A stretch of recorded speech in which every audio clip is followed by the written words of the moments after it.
लड़कियों की वापसी।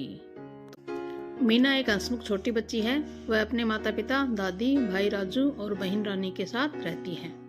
प्यारा मिट्टू तोता उसका सबसे अच्छा दोस्त है। मीना आपके आसपास रहने वाली किसी भी छोटी बच्ची की तरह ही है, लेकिन कुछ मामलों में वह अलग है। वह सबसे दोस्ती रखती है, किसी से भी सवाल पूछने में घबराती नहीं है। मीना ईमानदार है और दूसरों का ध्यान रखती है।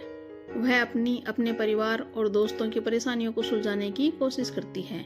इस कहानी में बताया गया है कि लोगों के बहकावे में नहीं आना चाहिए। दीपा और मीता शहर में काम करती थी और कुछ दिन पहले ही गांव लौटी है।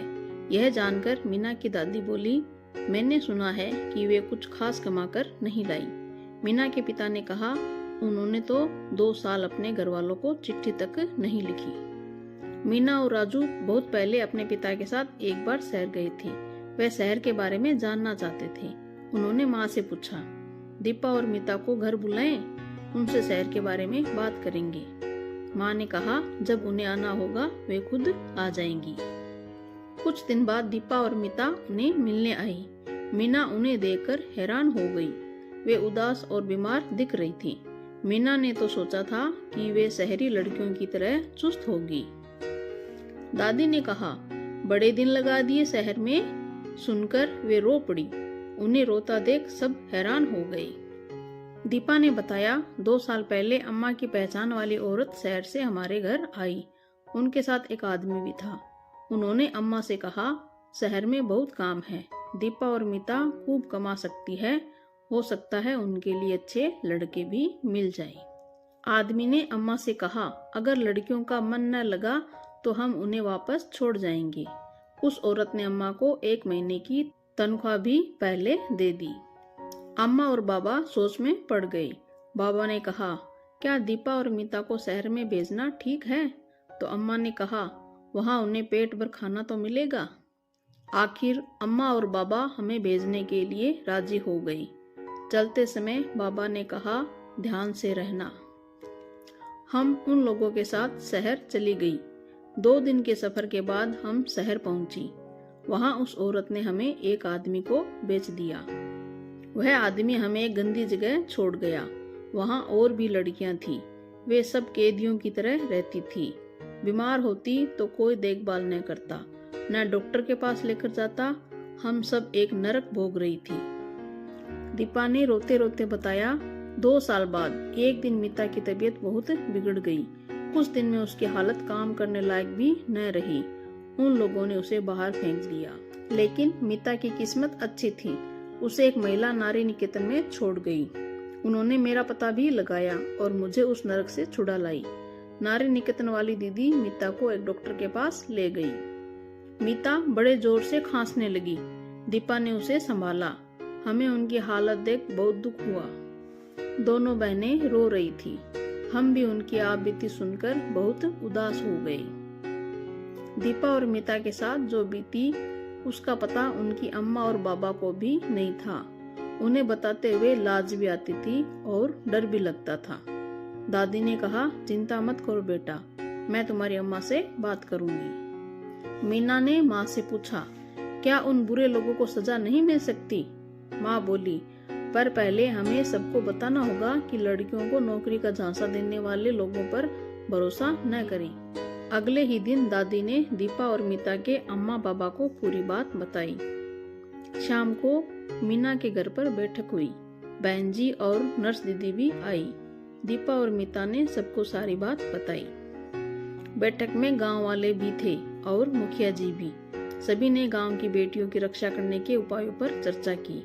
बहन जी ने कहा, वैसे भी लड़कियों की ये उम्र काम करने की नहीं, स्कूल जाने की है। फिर कुछ दिन बाद की बात है। मीना स्कूल से घर लौट रही थी। अचानक उसने किसी की आहट सुनी। 2 आदमी कुछ लड़कियों को शहर ले जाने की बात कर रहे थे। मीना ने छुपकर उनकी पूरी योजना सुन ली। मीना गांव वालों को बताने भागना ही चाहती थी कि उन आदमियों ने मीना को पकड़ लिया। उन बदमाशों ने हाथ बांधकर मीना को पुरानी कोठरी में बंद कर दिया। लोग इस कोठरी की तरफ आने से डरते थे। मीना को बंद कर दोनों बदमाश बाहर चले गए। मीना इस तरह की मुसीबत में पहले कभी नहीं पड़ी थी। उसके बंधे हाथ दर्द कर रहे थे। वह सोच रही थी, मैं कैसे बचूंगी। तभी मीना ने पंखों की फड़फड़ाहट सुनी। उसके सामने था उसका प्यारा दोस्त मिट्ठू। मिट्ठू ने अपनी चोंच मार मार कर मीना के हाथों की रस्सी खोल दी। फिर मीना एक छोटी सी खिड़की के रास्ते बाहर निकल आई। उधर दीपा और मीता के माता पिता इन आदमियों को, जिन्होंने मीना को बंद कर दिया था, बाजार में देखा। दीपा और मीता की माँ ने गुस्से में कहा, तुम लोग हमारी बेटियों को ले गए थे। उनके पिता ने कहा, 2 साल हमने हर जगह तुम्हारी तलाश की, आज पकड़ में आए हो। जल्द ही गुस्से में भरे लोगों ने इन दोनों आदमियों को घेर लिया। वे आदमी डर कर बोले, हमने कुछ नहीं किया, हमें जाने दो। मीना को कई जगह चोटें लगी थी, पर वह चिल्लाते हुए आ रही थी, उन्हें रोको, वे आदमी आज और लड़कियां लेकर शहर जाने वाले हैं। वहां आकर मीना ने देखा कि वे दोनों आदमी पकड़े गए हैं। मीना ने सबको उन आदमियों के बारे में बताया। मीना की बातें सुन गांव वालों ने उन बदमाशों को पकड़कर पुलिस को सौंप दिया। शाम को बहुत से लोग मीना के घर आए। उन्होंने मीना के माता पिता से मीना की बहादुरी की तारीफ की। बदमाशों को हवालात में डाल दिया गया था। दीपा और मीता के चेहरे की मुस्कान लौट आई थी। अब और कीड़े नहीं। मीना एक हंसमुख छोटी बच्ची है। वह अपने माता पिता, दादी, भाई राजू और बहन रानी के साथ रहती है। प्यारा मिट्टू तोता उसका सबसे अच्छा दोस्त है। मीना आपके आसपास रहने वाली किसी भी छोटी बच्ची की तरह ही है, लेकिन कुछ मामलों में वह अलग है। वह सबसे दोस्ती रखती है, किसी से भी सवाल पूछने में घबराती नहीं है। मीना ईमानदार है और दूसरों का ध्यान रखती है। वह अपने परिवार और दोस्तों की परेशानियों को सुलझाने की कोशिश करती है। इस कहानी में बताया गया है कि कीड़ों से बचना कितना जरूरी है और कैसे बचें। बहन जी ने आज एक बड़ा दिलचस्प पाठ पढ़ाया। उन्होंने हमें पेट के कीड़ों के बारे में बताया। क्या आप जानते हैं कि हमारे देश में करोड़ों लोगों के पेट में कीड़े हैं। इन कीड़ों से लोगों को कई बीमारियां होती है, जैसे पेट दर्द, भूख न लगना, दस्त, खून की कमी वगैरह। ये कुछ प्रकार के कीड़ों की तस्वीर है। हमें अपने शरीर में कीड़ों के घुसने का पता नहीं चलता। वे इतने छोटे होते हैं कि हमें दिखाई नहीं देते। कीड़ों के अंडे धूल, मिट्टी, जानवरों के मल में मिल जाते हैं। वे फल सब्जियों पर होते हैं। ये कीड़े कई तरह से हमारे शरीर में घुस जाते हैं। बहन जी के कहने पर हम पेट के कीड़ों की जांच के लिए स्वास्थ्य केंद्र गए। नर्स दीदी ने हमें गोलियां देते हुए कहा, इनसे तुम्हारे शरीर में कीड़े निकल जाएंगे। 1 से 5 साल तक के बच्चों को हर 6 महीने में एक बार ये गोली या सिरप लेनी चाहिए, लेकिन ये दोबारा न हो, इसके लिए कुछ बातों का ध्यान रखना जरूरी है। फल सब्जियों को खाना पकाने से पहले अच्छी तरह धोना चाहिए। केवल साफ पानी पीना चाहिए। साफ शौचालय का इस्तेमाल करना चाहिए। शौच के बाद और खाने से पहले और जानवरों या पक्षियों को छूने के बाद साबुन से हाथ जरूर धोने चाहिए और पाँव में हमेशा जूते चप्पल पहनने चाहिए। अगर आप भी ये उपाय करेंगे तो आपको कीड़े कभी तंग नहीं करेंगे। कीड़ों के बारे में कुछ तथ्य। पिन वर्म आंतड़ियों में रहते हैं। इन कीड़ों के कारण गुदा द्वार पर खुजली या सरसराहट होती है।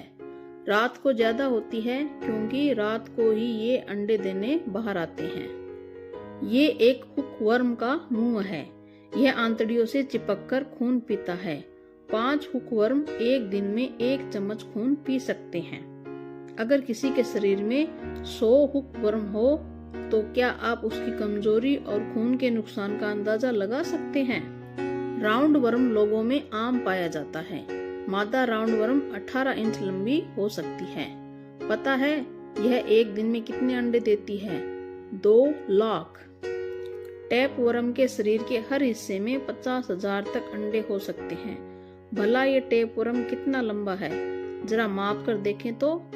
आपको पता है कुछ टैप वर्म 10 मीटर लंबे भी हो सकते हैं। वे शरीर में घूमते फिरते हैं। वे 25 साल तक जिंदा रह सकते हैं।